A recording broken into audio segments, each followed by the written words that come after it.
आता isakal.com आहे देशातील नंबर 1 ची मराठी न्यूज वेबसाईट। प्रत्येक अपडेटसाठी isakal.com ला नक्की भेट द्या। आहेत त्यांच्यासाठी आम्ही इकडे आमची मुस्कटदाबी अजिबात सहन करू शकणार नाही। मराठी अस्मितेसाठी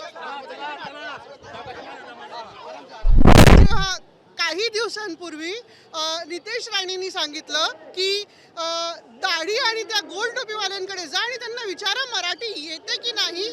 तर त्याला उत्तर मी आज देऊ इच्छिते की मी त्याच दाढी आणि गोल टोपीवाल्या समाजाला बिलॉंग करते आणि आज तुमच्या समोर मराठीत बोलत आहे। माझ्या रक्तात मराठी आहे, माझ्या ओठांवर मराठी आहे आणि माझ्या मनात महाराष्ट्रासाठी प्रेम आहे। काही राजकीय नेते जातपूर्वक अशी विधानं करतात, समाजामध्ये तेढ निर्माण करण्यासाठी। नक्कीच हाच त्यांचा जो मेन अजेंडा आहे की जाणीवपूर्वक असा समाजात भ्रम निर्माण करायचा। खरं म्हणजे हा जो आंदोलन आहे, हा मराठी मोर्चा आहे, हा कधीही मराठी विरुद्ध अमराठी असा नव्हता।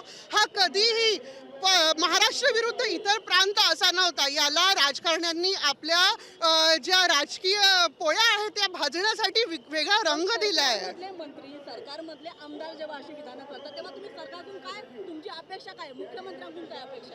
मला आज इकडे येऊन खूप दुर्दैवी आणि अतिशय आश्चर्यजनक असं वाटतं की खरंच म्हणजे महाराष्ट्रात मराठी मुख्यमंत्री, 2 मराठी उपमुख्यमंत्री असल्यानंतर पण आज 4 तारखेला मराठींविरुद्ध जे आंदोलन झालं त्याच्यात एकदम सर्रासपणे वेगळं एकदम सुरळीत तो आंदोलन झालं। पण आज जेव्हा मराठी व्यक्ती मराठी मातृभूमीवर उभा आहे आणि अशा प्रकारचे काही विधानं करू इच्छितो आणि आपल्या मनातली ती जी एकजूटता आहे ती दाखवू इच्छितो, मराठी अस्मितेसाठी झगडू इच्छितो, त्यावेळी त्यांना दाबलं जात आहे।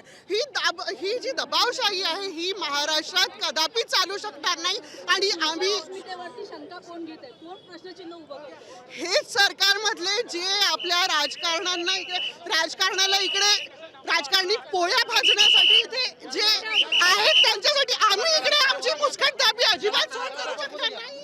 मराठी अस्मितेसाठी